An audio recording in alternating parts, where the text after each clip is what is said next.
Alex Danieluk is a young kid about to experience immigrant life in Canada. Alex and his family have recently immigrated from Ukraine in search of a new life, to make a fresh start and live a happy life, but financial conditions do not allow them to do so. The Danieluk family can't afford to live in the city, so they moved to London, Ontario. They soon bought themselves a house to live in, but don't seem to have the means to pay the mortgage due to poor financial conditions. Like any other family with financial problems in their day-to-day life, there were constant fights between his parents, but things began to change as time passed. With the help of a Russian family friend, Alex's mom gets herself a new job at the bank. She is now an assistant to a bookkeeper in the International Bank of Canada and is now the family's sole earner. But that is still not enough to live a decent life where one can have no more debts. With each passing day, the mortgage payment became a burden on the family, and Alex's dad wasn't much help. He was away drinking with friends most of the time to bottle down his sorrows. Alex didn't have friends to play with or socialize with, and it was around this time that Alex learned about computers and how amazing they are. When his mom wasn't using their home computer for her work, Alex used to hop on it to access the internet. He gradually became an expert in operating the computer. Day and night, he spent time on it to learn new things. Soon after, Alex finds an advertisement for coding classes, and now Alex wants to go to college to pursue his dream and follow his idols, like Steve Jobs and Bill Gates. Alex now has a purpose in life, a goal he wants to achieve no matter what, for which he starts working on the internet. The internet work helps Alex to earn a little money from clicking sites. Alex got excited after receiving his first dollars, money he made himself with the help of the internet. It wasn't much, but the money made him even more determined to work and save money for college while doing this easy but time-consuming work. I can't blame him. After all, the boy wants to learn about the money world. Years went by, and now the little boy has grown up and become an adult. The world has completely changed. There are money problems worldwide, with the financial crisis looming and the vulnerability of banking systems, making the world a far worse place for a financially weak family. For years, things haven't changed with his family. They still suffer from financial problems, which makes Alex frustrated with life. But he still has hopes for a better future. One night, Alex visits a coffee shop where a breaking news broadcast on the cafe television catches his attention. The broadcast is about a group of hackers disrupting financial systems. This group of hackers is called Dark Web. They claimed responsibility for the cyber attacks on the system and also released a video mentioning their goals and reasons for their notorious activities. Their motto intrigues Alex for a moment, and he then goes about his day. The next day, as Alex reaches home, he finds his mother crying on the couch. Alex, worried, asks her what is the matter and learns that she's lost her job and the bank owns the house's mortgage. Now they are on the verge of losing their house if they don't pay the mortgage. Alex knows the dire situation they are in and decides to offer his mother all the money he saved for college so they can afford to pay the mortgages and live a normal life for a few more months. Alex is now angry at the bank for firing his mom. He is unhappy that he had to sacrifice his hard-earned money because of the bank. Alex decides to contact the dark web hacker group, but gets denied access to the leading platform as they ask him to prove his worthiness. He decides to play a prank on a school bully, gets access to his credit card information, and finally can get in contact with one of the members of the dark web hacker group. With this new opportunity to access the dark web facilities, he decides to make the best of it. Alex is now in contact with a member of the dark web who sends him shipments that he has to sell to earn money. With time, he discovers new ways of doing his work and manages to make over $40,000 to fund his college education, an amount that took him years before he met the people at dark web. Soon after, Alex decides to move to the big city and leave Ontario behind. And as he reaches the city and finds an apartment to live in, he realizes that the course fund he paid was a bit late, so he has to wait a few more months before joining college. This means he needs more money to live in this new big city. Alex decides to use dark web facilities to carry out his daily business to earn his expenses. He uses fake cards to order expensive watches and jewelry items that he further tries to sell in pawn shops and local black markets to make profits. Alex tries to sell the first watch he bought in Chinatown, but faces difficulties while doing so. At this point, he meets a guy named Sai. Sai tells him he can sell those watches easily, but he also needs a part of that money. Alex agrees and lets Sai help him sell those watches, and Sai does it gracefully. Alex is surprised by Sai's sales technique and asks how he does that, but in return, he has to offer Sai his knowledge of where he gets the watches in the first place. They both agree on the deal of sharing their knowledge on how they do what they do, and a new friendship begins. Sai is a blessing for Alex at this point in life as he teaches him how to do business. Sai is his go-to guy, and they were partners in this new business venture.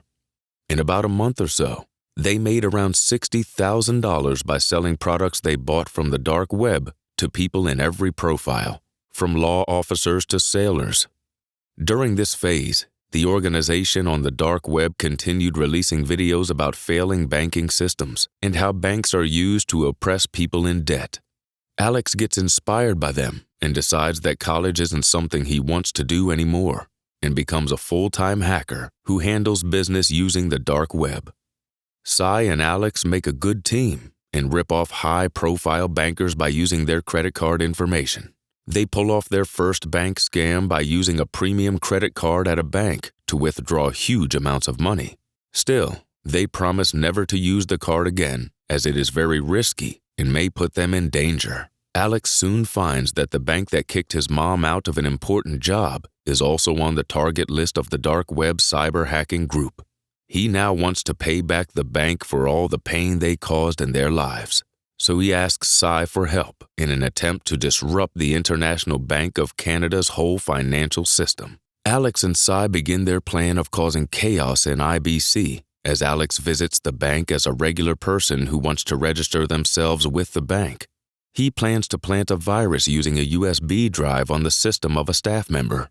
This USB drive is programmed to hack into the system and cause disruptions in it. But soon after they get caught, Alex is now in a questioning room with an unknown officer, constantly threatening to call the police on him if he doesn't tell him where he got the USB drive from. Alex tries to make this officer believe that he's just a guy who found that the banking system of IBC Bank is very vulnerable to attacks, and if an 18-year-old like him can hack into their systems, then they need to upgrade their software. Alex tells the officer that he will help them upgrade their software for free. This huge risk of hacking into a banking system gets Alex recognition in the dark web group. Finally, their leader contacts Alex soon after Alex meets a new person named Kira. Alex and Kira meet at a restaurant and talk about normal stuff when he gets a call from Sai, suggesting the proposal of adding Kira to their group and business, as she knows more than both of them combined. Soon after Kira joins the group, they expand their ventures into bettering their craft of carding. Kira is now an integral part of the group, as she bought high-profile carding information that got them money in 6 figures. Alex and his group now have enough money for supercars with the help of Kira and her new tricks. Days go by, and with the addition of Kira into the group, Sai feels overshadowed. Kira suggests Alex move to Hong Kong for better business opportunities, leaving Sai to handle business in Canada. Alex is hesitant at first, but after a deal goes wrong with a mob group, they all decide to move to Hong Kong. Hong Kong brings them bigger opportunities, but initially, they do the same things they did in Toronto, which wasn't their initial goal. Their goal was to hurt the system and create chaos, and so far, they are only stealing money from corrupted bankers and making profits for themselves. It's Sai's birthday night today, and they are going clubbing. Things suddenly get out of hand because of a bar fight between Sai and some people. Because of that, Alex and Sai land in jail, but with the help of Kira, they make it out. Alex is surprised that Kira gets things done so efficiently and asks her how she got them out of jail, to which she answers, "My uncle." The next day, Alex and Kira plan to use ATMs to their advantage instead of relying on just virtual transactions to cause chaos. This way, they can hurt the system more effectively. But Cy, again, does a risky business that puts them all in danger. Alex gets angry at Cy for being so careless and lashes out at him. He asks Cy to leave them and get back to Toronto so things can calm down for a bit between the group. Cy leaves Hong Kong, and soon after, Alex and Kira begin their new plan involving ATMs. Soon they hit the news and see people talking about the chaos they caused in the name of the dark web, but Kira seems to have other plans. She asks Alex to stop and disappear and live with the money they made, invest it further and make more money. But Alex isn't happy with this suggestion, as he wants to hurt the banking system and pay back for the damage they caused to his mother's life. As they discuss their plans, they get a message from the dark web leader, Zed. Alex insists on a meeting with Zed, mentioning there are billions of dollars on the line and that he can deal bigger damage to the system. Zed agrees to a private meeting, and both Alex and Kira go to meet Zed. The meeting with Zed goes all right, but Alex and Kira learn that they won't come out alive if their plan fails. Soon after the meeting, Alex gets a call from Cy, and they know he's at a hotel. But Alex and Kira reach the hotel, and they find Cy dead in the bathroom. Alex knows that they got tracked by the owner of the premium card user, waiting for them to make a transaction so that he could track their location. The card Cy used earlier got him killed, and with a heavy heart, Kira and Alex move on to do their final task and get out for good. Alex and Kira begin their plan with a few additional people that are by Zed himself. They are in charge of manipulating stocks, as government officials are trying to push large amounts of money to stabilize the economy. Alex plans to interfere in this process and cause an enormous disruption with the help of Zed. The plant hired actors and pushed the news into the public of the chairman of the Federal Reserve getting shot. This disrupts stock markets, and big investors from foreign countries pull their money from the market to save themselves. But later, they find that it was a planned act by the group to disrupt the economy. Soon after, Alex and Kira flee the scene and decide to leave for good. But unknown people kidnap them, and Alex finds himself in an undisclosed location the next day, with Kira's location being unknown. Alex decides to meet Kira at a place which no one knows but only Kira. After visiting and waiting for her for hours, Alex doesn't find her there and is lost. Alex decides to search for any clue on the internet, but gets caught using a fake credit card and lands himself in jail shortly after. Months go by, and no one comes to help Alex in jail. He loses hope and decides to give up on life. But life has other plans for him, so he gets to live one more day. Alex does his prison time for 2 years in hopes of getting to see his parents one more time. And as he gets released, he meets Kira waiting for him outside the jail. Alex is surprised by her presence and asks her how she is still alive, to which Kira replies, "My uncle," yet again. Kira starts to explain to Alex how things went down from the start.